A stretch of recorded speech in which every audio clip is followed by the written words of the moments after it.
मुझे इन सब बातों पर बिल्कुल भी विश्वास नहीं। क्या किसी की मदद करने से केवल हमें भला सुख की अनुभूति कैसे हो सकती है? आप जो कुछ भी कह रहे हैं वह सब असत्य झूठ है।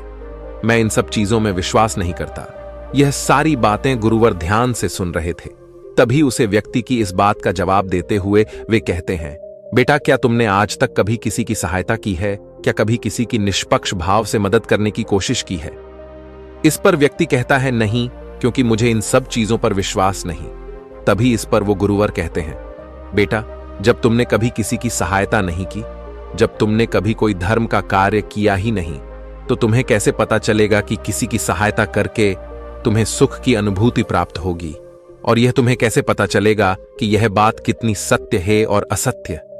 यदि तुम इसका अनुभव करना चाहते हो, इस बात की पुष्टि करना चाहते हो कि यह बात कितनी सत्य है और असत्य, तो तुम्हें सबसे पहले इसे अपने जीवन में उतरना होगा। किसी की निष्पक्ष भाव से मदद करनी होगी। तभी तुम इसके बारे में जान सकोगे कि मैं सत्य कह रहा हूं या फिर असत्य। उन गुरुवर की यह सारी बातें सुनकर वह व्यक्ति शर्मिंदा हो गया। वह व्यक्ति ये बात जानता था कि उसने आज तक कभी किसी की निष्पक्ष भाव से सहायता नहीं की, ऐसा कोई कार्य नहीं किया जिससे उसे सुख की प्राप्ति हो।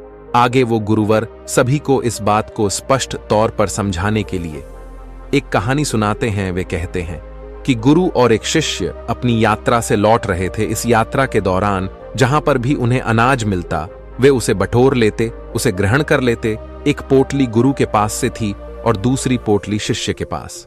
लगभग आधा मार्ग तय करने के बाद वह शिष्य अपने गुरुवर से कहता है, हे गुरुवर, बहुत जोर की भूख लगी है। यदि आप आज्ञा दें तो हम यहीं पर कुछ देर बैठकर विश्राम कर लेते हैं और भोजन भी कर लेंगे। उन गुरुवर ने कहा, ठीक है, यदि तुम भोजन करना चाहते हो तो यहीं पर हम कुछ देर विश्राम करके भोजन कर लेते हैं। इतना कहकर वह गुरु और शिष्य एक पेड़ की छाया में बैठ जाते हैं। उसी के सामने एक किसान खेती में काम कर रहा था। वहां उसके पीछे हल भी रखा हुआ था। यह देख शिष्य के मन में थोड़ी सी शरारत जाग उठी, क्योंकि वह शिष्य बेहद शरारती था। उसने अपने गुरुवर से कहा, हे गुरुवर, क्यों ना थोड़ी सी शरारत की जाए, उस किसान को थोड़ा सा तंग किया जाए। तभी वो गुरुवर कहते हैं, तुम क्या कहना चाहते हैं? वह शिष्य कहता है, हे गुरुवर, क्यों ना हम इस किसान का हल छुपा दें और जब यह परेशान होने लगेगा तब हम इसका हल इसे वापस कर देंगे। इस पर वह गुरुवर कहते हैं, बनते पर इससे क्या लाभ होगा? वह किसान अपने कामों में लगा हुआ है और उस काम में तुम विघ्न डालने की बात कर रहे हो। यह अच्छी बात नहीं। हाँ, अगर तुम शरारत करना ही चाहते हो तो हमारे पास जो 2 अनाज की पोटलियां हैं, उनमें से एक पोटली तुम उसकी हल के पास रख दो और फिर देखो क्या होता है। वह शिष्य अपने गुरुवार की बात मान जाता है और जैसा उसे उसके गुरुवार ने कहा, वह पोटली उस हल के पास रख देता है और वापस आकर अपने गुरुवार के साथ उसी पेड़ की छाया में बैठ जाता है। काफी देर कड़ी मेहनत के बाद धूप में जब किसान थक जाता है और बैठने के लिए अपने हल के पास लौटता है, और जब वह अपने हल के पास एक पोटली देखता है, तब वह आसपास इधर उधर देखता है कि कहीं यह किसी की पोटली यहां पर छूट तो नहीं गई। लेकिन उसे कोई नजर नहीं आता, क्योंकि वह शिष्य और गुरु पेड़ की छाया में छुपे हुए दूसरी तरफ बैठे हुए थे। जब काफी देर इंतजार करने के बाद भी पोटली लेने कोई नहीं आता, तो वह किसान उस पोटली को खोलकर देखता है तो उसमें उसे अनाज मिलता है। और यह सब देखकर वह किसान अत्यधिक खुश हो जाता है और कहता है, हे ईश्वर, आज तूने मेरी सहायता की, इसके लिए कोटि कोटि धन्यवाद। आज मैं बड़ा उदास था। जब मैं घर से निकाला तो मेरे घर पर कुछ भी नहीं था। मेरे घर पर खाने के लिए अनाज का एक दाना तक नहीं था। लेकिन आज तुमने मेरी मदद की। आज तुमने मुझे यह अनाज की पोटली देकर मेरी बहुत बड़ी सहायता की है। इसके द्वारा मेरा और मेरे पूरे परिवार का पेट भर जाएगा। इसके लिए आपका बहुत बहुत धन्यवाद। इतना कहकर वह किसान उस पोटली को लेकर वापस अपने घर की ओर चला जाता है। इतना कहकर वह गुरुवार उसे व्यक्ति से यह सवाल करते हैं कि अब बताओ, तुम्हें किस चीज से ज्यादा खुशी मिलती, उस किसान का हल चुराकर या फिर उस किसान को वह पोटली देकर? इस पर व्यक्ति कहता है, हे गुरुवर, उस किसान को जो अनाज की पोटली मिली, उससे वह और उसका पूरा परिवार अब भोजन कर पाएगा। इससे ज्यादा सुख की बात और क्या हो सकती है? इससे ज्यादा खुशी की बात और क्या हो सकती है। तभी वह गुरुवर कहते हैं, तुमने बिल्कुल ठीक कहा। जब हम किसी के निष्पक्ष भाव से मदद करते हैं, जब हम ऐसे व्यक्ति की सहायता करते हैं जिसे उसकी आवश्यकता हो, तो हमारे मन को असीम शांति प्राप्त होती है और हमें सुख की अनुभूति होती है। किसी व्यक्ति को परेशान करने से, तंग करने से, दुख देने से अच्छा है कि उसे हम खुशी दें। इतना कहकर वह गुरुवर कहानी में आगे बढ़ते हैं और कहते हैं, जिस प्रकार उस शिष्य ने यह कार्य करके सुख की प्राप्ति की खुशी का अनुभव किया, उसी प्रकार आप भी एक बार किसी न किसी व्यक्ति की निष्पक्ष भाव से मदद जरूर करें। उन गुरुवर की यह बात सुनकर उस व्यक्ति को यह एहसास हो जाता है कि किसी को सुख देने में जो खुशी मिलती है वह किसी को दुख देने में नहीं मिलती। इससे बड़ा ना तो कोई धर्म है और ना ही कोई पुण्य। यदि आप किसी भी जरूरतमंद की सहायता या मदद कर सकते हैं तो अवश्य करें, लेकिन इसका अर्थ केवल यह नहीं कि आप उसकी मदद धन दौलत से ही करें, बल्कि आप चाहे तो उसकी मदद कोई भी कार्य पूरा करवा के कर सकते हैं, कोई भी ऐसी मदद जो आप करने में सक्षम है। हमारी अगली सीख हमें अगली कहानी से मिलेगी। एक बार की बात है, महात्मा बुद्ध और उनके कुछ शिष्य किसी गांव का भ्रमण करके वापस लौट रहे थे।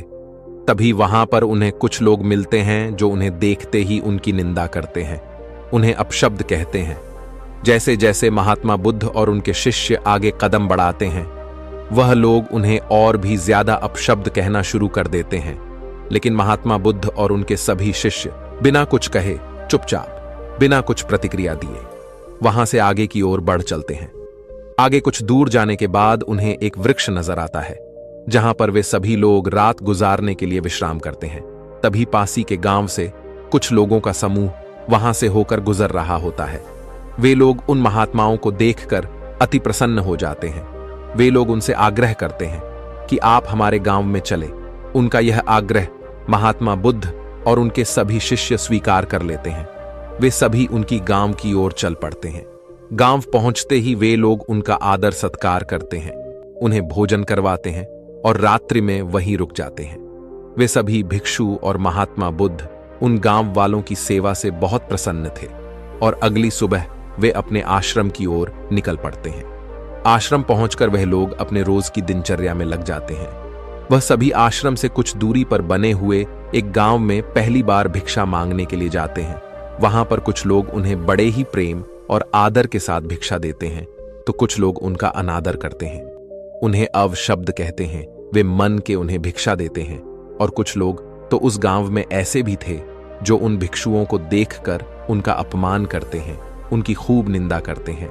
लेकिन वे सभी भिक्षु महात्मा बुद्ध के कहे अनुसार वहां पर कुछ नहीं कहते। वे चुपचाप उन सभी बातों को सुन लेते हैं और बिना कुछ प्रतिक्रिया दिए वह वापस महात्मा बुद्ध के पास लौटते हैं और फिर उनसे कहते हैं, हे तथागत, हम आपसे कुछ प्रश्न पूछना चाहते हैं और उम्मीद है कि आप उसका उत्तर हमें अवश्य देंगे। तभी महात्मा बुद्ध कहते हैं, पूछो, तुम्हारे क्या प्रश्न है? उन सभी भिक्षुओं में से एक भिक्षु महात्मा बुद्ध से कहता है, हे बुद्ध, जब हम किसी भी गांव में विघटन के लिए जाते हैं, हमें भिन्न भिन्न प्रकार के लोग मिलते हैं, जिसमें से कई लोग हमें बड़ी विनम्रता के साथ प्रेम से हमें भिक्षा देते हैं, हमसे बातें करते हैं, हमसे ज्ञान प्राप्त करते हैं। लेकिन कुछ तो ऐसे भी होते हैं जो स्वयं के पास हमें रखने के लिए उत्सुक भी रहते हैं। लेकिन वहीं पर कुछ ऐसे लोग भी होते हैं जो केवल हमारी निंदा करते हैं, हमें अपशब्द कहते हैं, हमारे पहनावे को लेकर, हमारे बातों को लेकर, हमारी दिनचर्या को लेकर हमें भला बुरा कहते ही रहते हैं। लेकिन इसके बावजूद हम उन्हें कुछ नहीं कहते, क्योंकि आपने जो हमें सिखाया है, आपने जो हमें मार्ग दिखाया है, उसके अनुसार हमें कभी भी किसी के अपशब्द पर कोई प्रतिक्रिया नहीं देनी चाहिए, बल्कि हमें उनके साथ मधुरता के साथ पेश आना चाहिए, हमें उनके साथ प्रेम से व्यवहार करना चाहिए। लेकिन जब हम ऐसा करते हैं तो उसके बावजूद भी वे लोग हमारे साथ बुरा व्यवहार करते हैं। ऐसा क्यों? लोग हमारे साथ मधुरता के साथ क्यों नहीं पेश आते? वे लोग हमारे साथ प्रेम व्यवहार क्यों नहीं करते, जबकि हम तो उनके साथ विनम्रता से ही बात करते हैं, उनका आदर करते हैं? फिर भी वे हमारे साथ ऐसा क्यों करते हैं? इसका क्या कारण है? महात्मा बुद्ध उस शिष्य की सारी बातें ध्यानपूर्वक सुन रहे थे और सभी शिष्यों का यही प्रश्न था। सभी लोग अपने इस प्रश्न का जवाब जानना चाहते थे। तभी महात्मा बुद्ध कहते हैं, मैं तुम सभी के प्रश्नों का जवाब अवश्य दूंगा, लेकिन उससे पहले तुम सभी एक स्थान पर बैठ जाओ। महात्मा बुद्ध और उनके सभी शिष्य एक स्थान पर बैठ जाते हैं। तभी महात्मा बुद्ध उन सभी से कहते हैं कि तुमने कहा कि हम जहां पर भी जाते हैं वहां पर हमें भिन्न भिन्न प्रकार के लोग मिलते हैं। उनका व्यवहार अलग होता है और इसका कोई बड़ा कारण नहीं है, बल्कि यह तो हर मनुष्य की सोच है और वही उन्हें अलग बनाती है। जिस प्रकार की समाज में वह पले होते हैं, जैसी उनकी सोच होती है, वैसा ही वह व्यवहार करते हैं।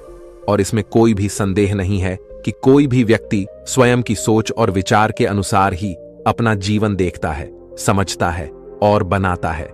फिर वह चाहे अच्छी सोच हो या फिर बुरी, वही उसका व्यवहार बन जाता है, वही उसका जीवन बन जाता है। और वह केवल हमारे साथ नहीं बल्कि सभी के साथ उसी प्रकार का व्यवहार करते हैं। लेकिन इन सब में जो सबसे महत्वपूर्ण बात है वह यह है कि हमें धर्म पर चलना है। अर्थात यदि कोई हमारे साथ बुरा व्यवहार भी करता है तो हमें उसके साथ विनम्र रहना चाहिए, उसके साथ हमें प्रेम पूर्ण रहना चाहिए। और इसके लिए जो भी उपदेश मुझे तुम्हें देने चाहिए थे, जो भी सीख मुझे तुम्हें देनी चाहिए थी, वह सब मैं तुम्हें पहले ही बता चुका हूं। हमें दूसरों को प्रेम देना चाहिए, लेकिन एक बात और याद रखना कि जिस प्रकार का प्रेम, जिस प्रकार का व्यवहार हम दूसरों के प्रति अपने मन में रखते हैं, दूसरों को देते हैं, उस प्रकार का व्यवहार, उस प्रकार का प्रेम हमें मिले, यह जरूरी नहीं। और ना ही हमें इसकी उम्मीद रखनी चाहिए। यह उनका निर्णय है कि वह हमारे साथ किस तरह का व्यवहार रखना चाहते हैं, वह किस तरह से हमारे साथ प्रेम पूर्ण रहना चाहते हैं। जब हम किसी को भी बिना किसी स्वार्थ के निष्पक्ष भाव से प्रेम, सम्मान और मधुरता देने लग जाते हैं, तब भी हमें यह उम्मीद नहीं रखनी चाहिए कि उनका व्यवहार हमारे लिए अच्छा है या फिर बुरा, क्योंकि इससे कोई फर्क नहीं पड़ता। यदि आप किसी से भी यह उम्मीद रखते हैं कि जो प्रेम आप उन्हें दे रहे हैं वही प्रेम वह भी आपको देंगे, तो यह गलत है। यह तो स्वार्थ हुआ जो आप अपने प्रति उस दूसरे व्यक्ति से चाहते हैं। आपको तो अपने कर्मों पर ध्यान देना चाहिए। आगे महात्मा बुद्ध अपने सभी शिष्यों से कहते हैं, जब हम सच्ची भावनाओं के साथ, करुणा के साथ कार्यरत होते हैं, अर्थात कार्य करते हैं, तभी यह हमारे लिए सिद्ध साबित होती। हमें कभी भी किसी की भी सहायता निस्वार्थ भाव से करनी चाहिए। हम जब उनकी सेवा कर रहे हो तो हमें अपने मन में यह कभी नहीं लाना चाहिए कि जो हम उन्हें दे रहे हैं वह भी बदले में हमें वही देंगे। आगे महात्मा बुद्ध अपने सभी शिष्यों को यह समझाते हुए एक कहानी बताते हैं और कहते हैं, एक बार एक गुरुवर अपने कुछ शिष्यों के साथ किसी यात्रा से लौट रहे थे। वह मार्ग काफी लंबा था, जिस कारण मार्ग में सभी को प्यास लग गई। वह गुरु अपने सभी शिष्यों को एक नदी के किनारे ले जाते हैं और जब वे सभी शिष्य उस किनारे के पास पहुंचते हैं तो वहां पर उन्हें एक छोटा सा मटका नजर आता है। वे सभी लोग उस मटके का इस्तेमाल करके पानी पी लेते हैं और फिर उसी मटके में पानी भरकर वह अपने गुरु के पास ले जाते हैं। लेकिन जब तक वह पानी वह अपने गुरु के पास ले जाते हैं तब तक वह मटका लगभग खाली हो जाता है। उस मटके में केवल थोड़ा ही पानी बचता है। यह देखकर एक शिष्य उस मटके को फिर से नदी में ले जाकर के पानी भरता है और फिर वह गुरुवर के लिए पानी लेकर आगे बढ़ता है, लेकिन फिर से वह पानी धीरे धीरे खत्म हो जाता है। ये देख वह गुरुवर अपने उस शिष्य से कहते हैं, तुम्हें इस मटके को नहीं भरना चाहिए, क्योंकि जो मटका तुम भर रहे हो यह फूटा हुआ है। इस मटके को भरना व्यर्थ है, इसलिए तुम्हारी यह मेहनत पूरी तरह से व्यर्थ हो रही है। आगे महात्मा बुद्ध अपने सभी शिष्यों को यह समझाते हुए कहते हैं कि किसी की सेवा और सहायता करते वक्त बदले में हमें वह सामने वाला व्यक्ति भी वही देगा। इसकी चाह रखना बिल्कुल व्यर्थ है, क्योंकि जब भी तुम किसी की सहायता करके यह आशा रखते हो कि सामने वाला भी तुम्हारे लिए ठीक वही करेगा, तुम्हें भी ठीक वही देगा, तो इससे केवल तुम्हें निराशा ही प्राप्त होगी। और तुम लोग भी वही चाहते हो। जब तुम भिक्षाटन के लिए किसी गांव में जाते हो तो यह तुम्हारा धर्म है कि तुम विनम्रता, प्यार, आदर सत्कार के साथ भिक्षा मांगो, लेकिन बदले में वह भी तुम्हें आदर सत्कार के साथ भिक्षा देंगे।